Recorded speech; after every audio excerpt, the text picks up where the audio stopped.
guys, what's up? Techie101 here. Really, I just wanted to get this video out simply because that, I don't really know when else I was going to get it out because I want to start doing the Divine Comedy again on this channel. I want to start getting back any other things, but there's this one video that I've wanted to make because, earlier this week I saw Iron Man 3. And after seeing Iron Man 3, I actually saw it on Sunday, so this is a little bit late, but I really wanted to tell you guys my thoughts about it because there's actually a lot of stuff I wanted to say about this movie. Usually whenever I go to see a film in the theaters, I mean, I don't get to see movies that much anymore. I hope that's something that can certainly change because I'm not in school anymore.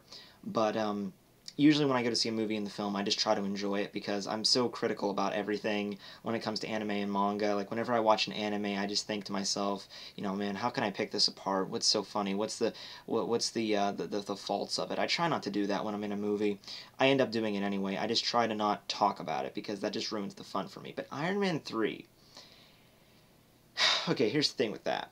Iron Man 3, go into this movie as either... People viewing this movie are either going to be one of two things.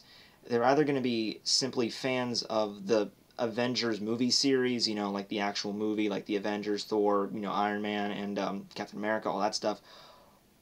Or they're going to be actually comic book fans of Iron Man. Like, they know the source material well, they know the comic book Tony Stark, they know the villains. Like, they're the kind of people that got really hyped up when they heard the Mandarin was going to be the villain in this one. For like, holy shit, the Mandarin, that's like a major guy in the comics. Yeah, this is going to be freaking awesome. He's like basically Iron Man's arch nemesis. This is going to be so cool. And I am not a huge fan of the comics. I am aware of certain elements of the comics. I keep myself up to date because out of the Avengers, probably Iron Man would be my favorite character, which is not saying much because it's probably a lot of people's favorite character, to be honest. I think Robert Downey Jr. really helps out the character, though. I really honestly don't think there's another actor that could better portray Tony Stark than than Robert Downey Jr. Then again, that's saying that after we already know him. Like, as soon, like, the character's been defined at this point, so, you know, that could be just because of that. But anyway, I'm aware of certain elements of the comics, and I knew who the Mandarin was. And this is where we're gonna get. This is gonna be spoiler heavy, so just giving you a warning right now. I'll throw up a warning at the beginning. But the big reveal in this movie about the Mandarin not being the actual, you know, crime syndicate boss, mastermind, and just being an actor, depending on one of those two things I mentioned earlier, if you're just a fan of the Avengers movies or if you're a fan of the comics, if you're just a fan of the movies, you probably love that twist. You probably thought that twist was amazing because it made so much sense, and I'll get into that a little bit later. I mean, it makes a logic in terms of the movie, but let me guarantee you, if you were a fan of the comics, you hated this movie. You hated this movie for what they did to the Mandarin, for how they just freaking bitch slap that character. I guarantee that some people that were a fan of the comics just rage quit over that. And let me talk first about the movie half, just the part that makes sense in the movie, okay? So Ben Kingsley plays the main villain of this film, who develops this type of virus type of thing, not virus, type of... I would call it a type of technology or a hack of the human genetics, essentially, where you can basically hack into the human, you know, nervous system, body, or whatever, and you can basically twist it around to do what you want. So you can basically make them indestructible. You can make them heal like super quick. You can make them regenerate lost limbs. You can make them, you know, and generate like heat on your body. So it's basically kind of like a scientific... I kept thinking nanobots for some reason. For some reason throughout the film, every time they did this kind of shit, I always imagined they were like the T-1000, and they had like some kind of microscopic robots that were fixing their bodies, but that's not the case. So anyway, it's this type of technology called Extremis, which is also in the comics, by the way. So there's this thing called Extremis, and Ben Kingsley is kind of the main villain who developed this Extremis and is, you know, kind of selling it off to a bunch of these different organizations, and basically has an army made up of individuals that are former war vets that have this Extremis technology. Okay, so you're thinking that's cool, that's solid, that makes a decent Iron Man villain. Well, the thing is, though, the thing he's going one step further with this is he doesn't want to be the forefront of the invasion. He doesn't want to be the forefront that everyone looks at and be like, oh man, he's the main villain. So what he does was, it's actually kind of clever, he invents a terrorist. He basically gives pure evil and tenacity into this Mandarin character, that he hires this actor and asks him, go and play this very stereotypical, very evil type terrorist and just go on camera and do all this really terrorist type shit, like, I'm gonna shoot this guy in front of millions unless you do this, and then he shoots him anyway. Or, oh, I just blew up you're like the Chinese Man Theater in Los Angeles, what you gonna do about it now, president? Like, just make this really son of a bitch type guy who everybody in America would just look at the TV and just hate with every single fiber of their being, like, oh man, he's the enemy of America, right there, embodied. We need to kill this guy. Make that guy the center of attention, while you can just play in the backgrounds as just kind of like the marionette, as the puppeteer, and he's the marionette, and just, live in the backdrops. And basically their idea is using this extremist technology. Basically what happens is there's a little bit of a glitch. It does have all the benefits, like it can heal you and give you like fire powers, but at the same time there's a glitch where it can actually cause damage to your body in such a way that it will cause it to explode, and the way it explodes is like higher than any kind of like explosive like C4. It's like at like 3,000 degrees Celsius, which is insanely hot temperatures that could just like vaporize anything in the surrounding area. So he's basically placing his soldiers that have this extremist technology in certain key locations, so when they detonate and go off, there's nothing, there's no bomb, there's no remnants. It's just like random explosions out of nowhere, and the Mandarin comes on TV nationally and takes credit for it, and people are scared of him because they have no idea how he's doing it. They have no idea how he's just magically like causing all these like this disasters all over the freaking country, while Ben Kingsley is the main villain, who's actually a really, just the way he acts is just so, he just acts really smarmy and cynical the entire time. He has this big shitting grin on his face, just like, oh yeah, what I just said, that made sense completely. This is my character. It's kind of like they were trying to make this character have a very definitive set of twisted morals and make him like into this deep, like, oh yeah, I'm a really deep villain who has a lot of like a lot of the stuff in my past was screwed up, and that's what made me into this. And he's trying to explain this, but it's basically like skin deep. It's just like, Tony Stark blew me off at a party once, so now I'm evil. That's essentially what it comes down to.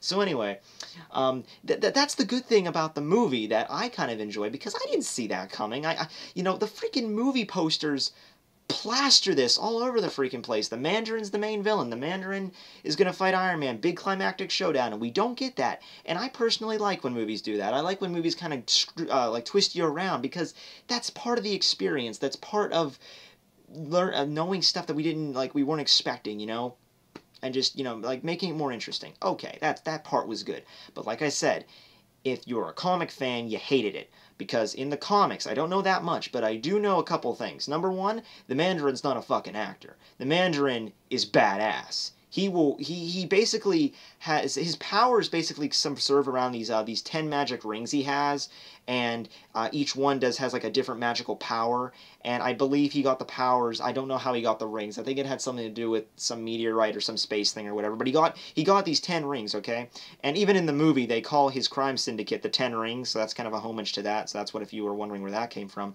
I don't remember exactly if the Mandarin is wearing 10 rings in the movie. He most likely is, but once again, he's an actor. They have no properties, so not only that, but he's actually one of the like I said, he's the arch nemesis of Iron Man, essentially. I'm sure Iron Man has a bunch of arch nemesis in the comic books, but he's probably one of the main ones, and that's why a lot of comic book fans were excited for the movie, because the Mandarin's going to show up like, oh man, this is going to be badass, we're going to have an awesome fight and everything. Nope, it's not going to happen. So I mean, that's like I understand where you guys are coming from, because a lot of people have been complaining about this on the internet. I've been seeing, but from my perspective, as not a huge fan of the comics, that was a good twist, and I enjoy it. The other thing that I did not like about the movie, though, is basically it just made no damn sense. Like, most of it did not make any damn sense. It was either didn't make any sense, or just shit happening just for the sake of it happening. For example, let's just talk about that for a second, with the Hall of Armors, Tony Stark's army of freaking Iron Man armors, okay? So that's another thing, big setup for the movie, where they were advertising all these different kinds of armor that Tony has now. Like, I'll even throw some images up. He had one called the Heartbreaker, Red Snapper. One was called either Igor or Hugo. It was a really badass one. It was like used for heavy lifting and stuff. There was one, I even believe, that was able to like orbit the sun, like suborbital, like it was in order to withstand extensive heat, which which is another thing I'll get to in a second that made no damn sense. But just they advertised all this awesome armor, and you're watching this and you're thinking, oh man, this is going to be so cool. Tony's gonna get like an army together, and yeah, that does happen at the end of the movie. It's really cool, but number one, it takes place at night, so you barely get to see half of the armors up close. Number two, it's like they're whizzing around in the air. You can't make out one from the other. They all have identical paint jobs for the most part. And three, yes, Tony does use multiple armors because he's in this final battle with Ben Kingsley, and Ben Kingsley has the ability to like melt his armors and just with like a touch. It's another thing too. It's like Tony Stark is freaking brilliant. He invents all these awesome armor suits, but he doesn't make them heat resistant. I mean, I understand it's wicked hot. It's like 3,000 degrees Celsius. That's freaking hot. But I mean, I believe he even had a suit that was designed for heat resistance, so I don't know why he didn't use that one. I kept expecting him to jump into it, but he didn't.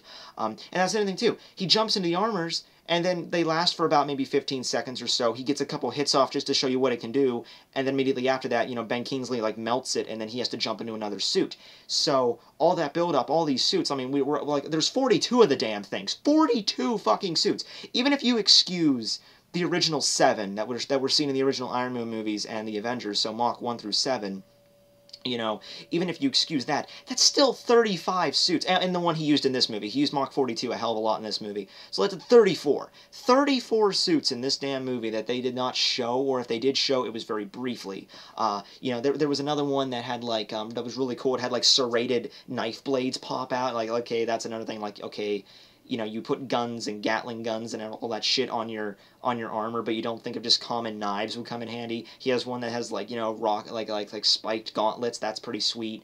But yeah, we don't get to see hardly any of them. And to cap off the whole shit with, and that doesn't happen to the end of the movie, by the way. Like that whole epic showdown, yeah, that doesn't happen to the very end of the movie.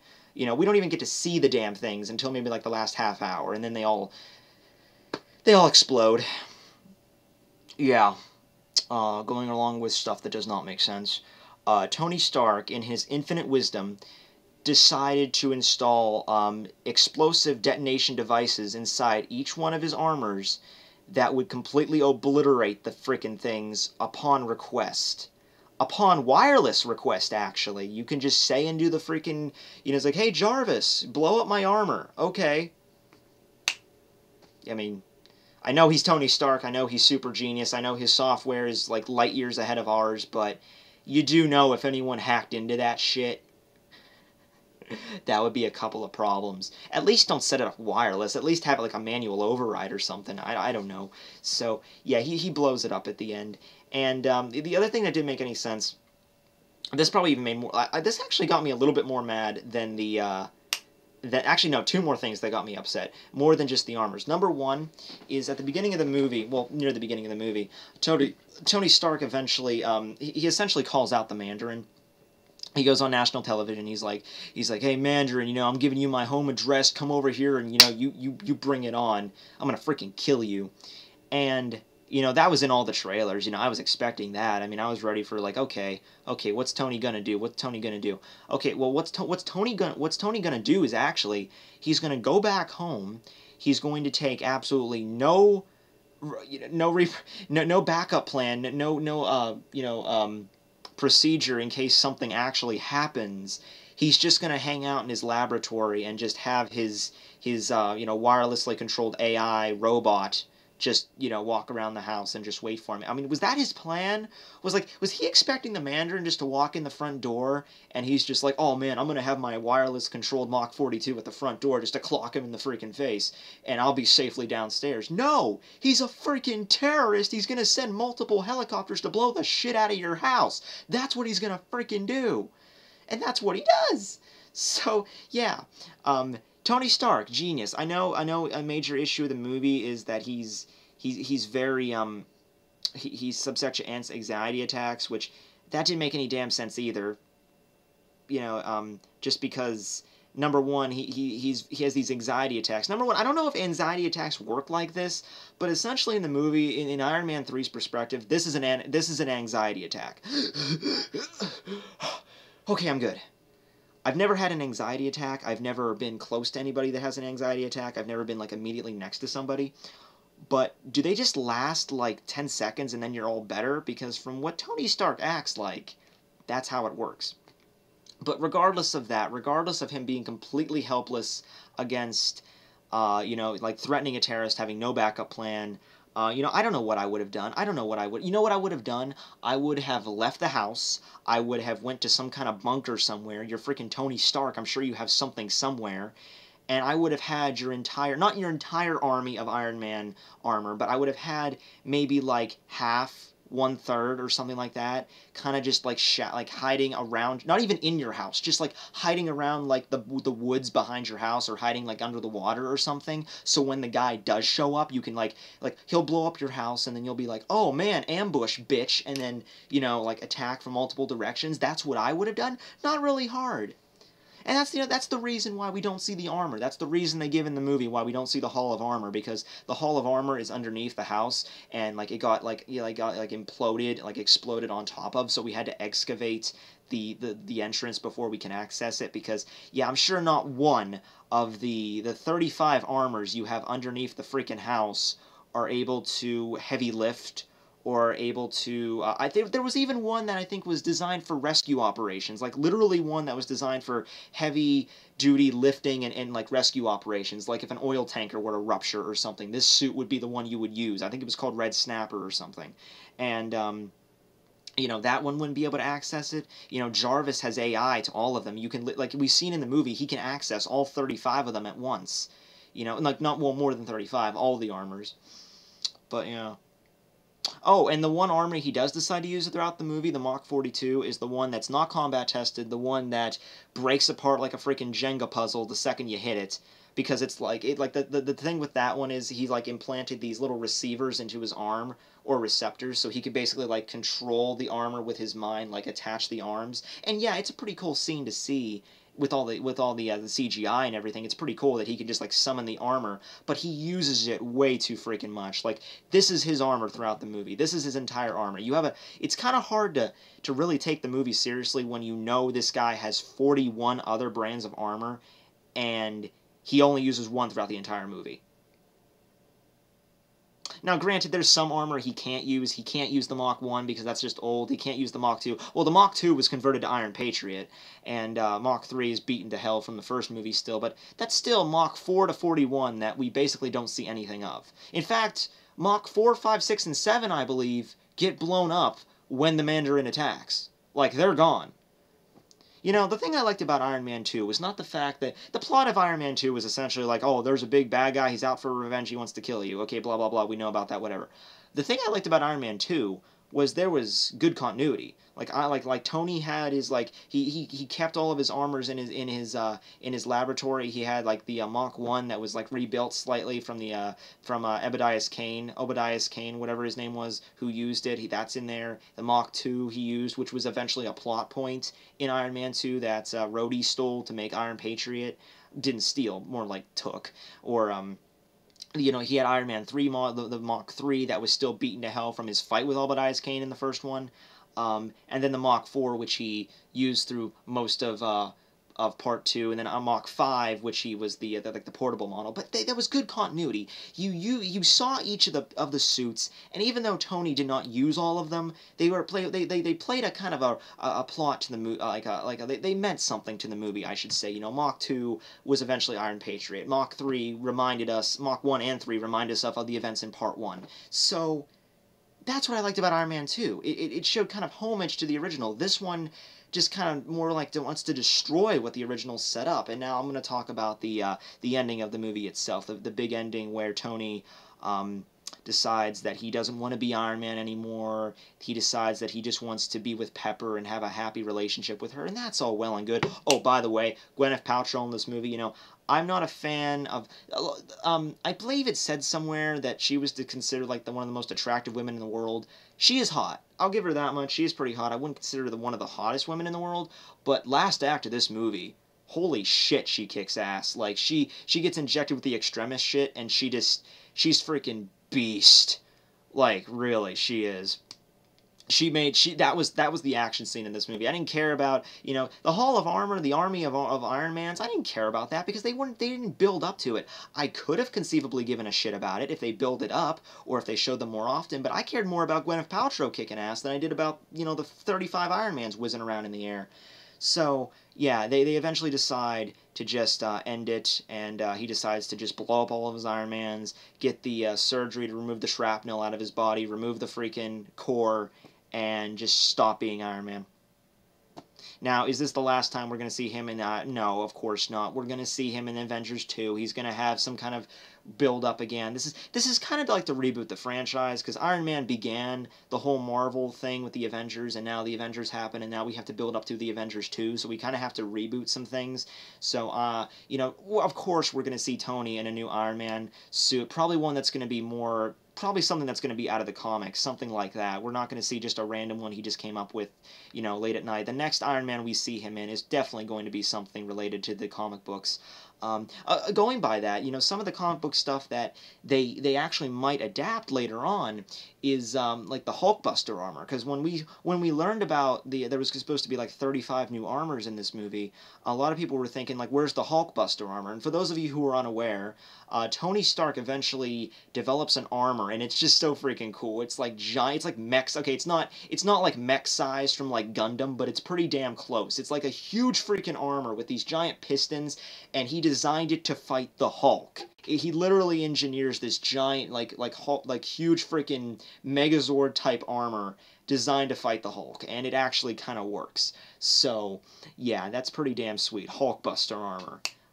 We're going to see that shit eventually. And the other thing was, I believe in the comics he actually used the Extremis. I don't know if it was Extremis, but I know he used some kind of technology similar to Extremis. It might have been like nanotechnology, or a sense where he basically injects it into his body, and his body can literally emit the Iron Man suit. Like through that Extremis or nanotechnology or whatever, he can literally just like think it, and the armor just secretes out of his sweat glands or pores, and just makes the armor like the T-1000 essentially, and the Iron Man just appears on him.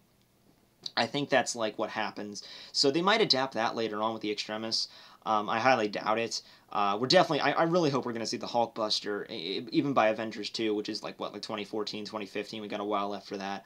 But as for that, Iron Man 3, it's a lot of fun, but it has a lot of faults. Like, the action scenes are okay, has a lot of faults, just in terms of logic, just in terms of, you know, just not making any damn sense half the time. I like the scenes with the Iron Patriot. Those were actually kind of funny. They do mention that, too, why they changed the name from War Machine, because War Machine is the name in the comics, but they mention that a couple times. Like, oh, there was this one scene where Iron Patriot lands, like, he's boarding Air Force One to help the president, because there's a plot to assassinate the president, but you guys know that, because I've been mentioning random plots from the movie, so obviously you've seen it.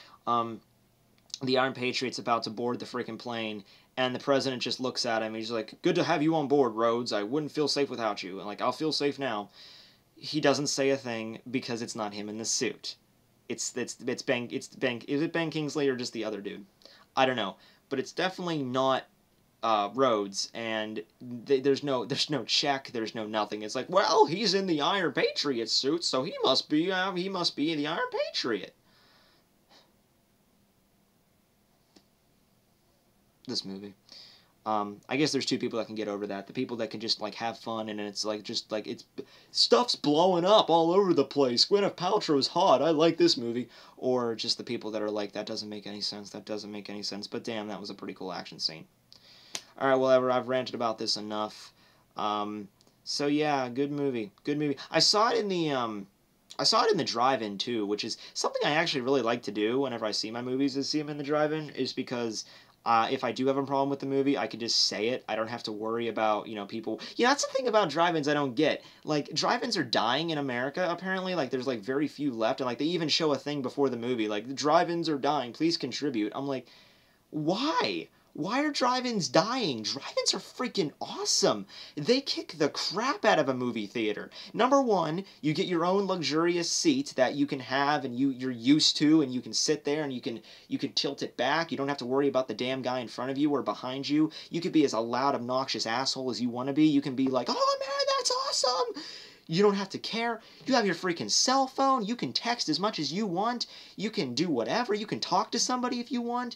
The food is probably way unhealthier, but at least there's more of a variety of it. I mean, you can go and you can get, you know, freaking burger, chili dog, french fries, chicken. you know, all that stuff, like fries, you know, like at the movie theater, what do you get at the movie theater? You get like a $10, you know, small popcorn and a $5 medium soda, and that's it. Can you go to the local cinema and just buy a freaking quarter pounder and just eat it in your seat and be so obnoxious, like, oh my god, this is so good, and just chuck the wrapper on the floor at the end? Okay, you can probably chuck the wrapper on the floor at the end, but it's a lot easier to do it in your car because you can just pick it up later. But that's the cool stuff about, you know, drive-ins. I'm sitting there and I'm thinking about it before the movie, eating my food, and I'm just thinking, this is so much better. I mean, you can wear your pajamas. You can. I don't know why they're dying. Plus, you tell me one cinema in America or anywhere in the world for that matter that serves pickles on a stick. $1.25 pickles on a stick. Didn't try one, but just the fact they were there just kind of said, this is a different kind of, this is American cinema right here. This is good old redneck American cinema. Going to the drive-through, wearing your sweatpants and holes in them, and buying myself a chili dog and some French fries and some Reese's Pieces and getting me a pickle on a stick. Going back to my Chevy and watching the film. That's good old American cinema right there. Okay, I've ranted about this long enough. This is like, what, like 26 freaking minutes. Okay, thanks for everyone watching. Iron Man 3, good movie, but damn, it has a lot of flaws. Okay, see you guys.